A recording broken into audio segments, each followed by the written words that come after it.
estimated 30 million adults in the U.S. suffer from sleep apnea. Today, we have head and neck surgeon Dr. Marc Kerner with Dignity Health Northridge Hospital and Cal West Head and Neck Surgical Institute to talk more about it and update us on the latest treatments available. Doctor, good afternoon. Great, thanks for having me. We're so happy to have you because a lot of people are dealing with this. So first, what is sleep apnea? Sure. Is it just snoring or is it something different? Well, snoring is a symptom of sleep apnea, so it's one of the signs that tell us that you may have sleep apnea.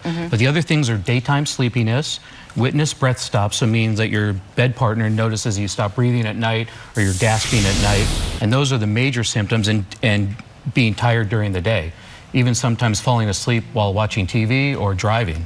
And what is really happening with sleep apnea? You're stopping breathing at night? What is causing that? So your brain is telling us to breathe at night, and what's happening is our upper airway is obstructing. So anywhere from the vocal cords up to the nose, the soft tissues of the throat or the tongue, or if you have nasal obstruction, that kind of obstruction will then lead to apnea, where you have cessation of breathing for more than 10 seconds. And what are the risk factors? What is a problem with having that happen at night? Well, so the main risk factors are obesity, being male, and postmenopausal women. So they're the most common, but you can have other kind of things that can lead to sleep apnea as well. So other kind of deformities, either nasal obstruction or big tonsils, small jaw. So anything that's going to cause obstruction of the upper airway is going to lead to potentially sleep apnea.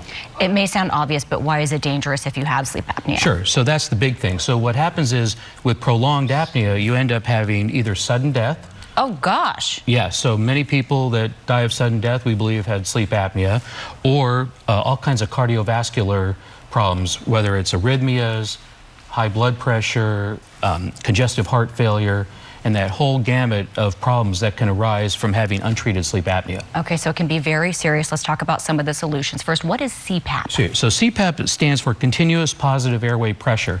So it's basically the reverse of a vacuum cleaner. It's a device that you wear over your nose or mouth, and it blows high pressure air into the airway to open up the airway while you're sleeping. The problem is a lot of people can't tolerate it, and a lot of people don't like it. A lot of people's spouses may not. And their may be spouses put don't off like it by either. it too.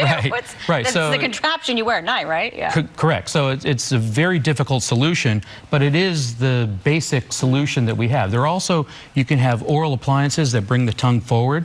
People can't really tolerate that so well either. Some do, some don't.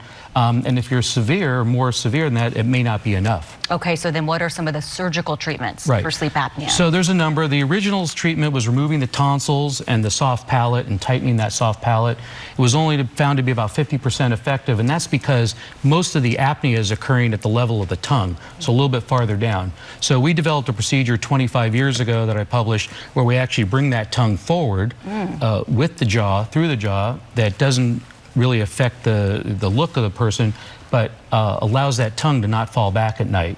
So we can actually reconstruct the airway for patients that suffer from this and cannot tolerate CPAP. Well, and how would someone know that they need something that extreme? Because going to a surgery like that, it's a last resort, seems like. So the first thing is everybody gets a sleep study where we see and develop an index for how much they're actually obstructing at night.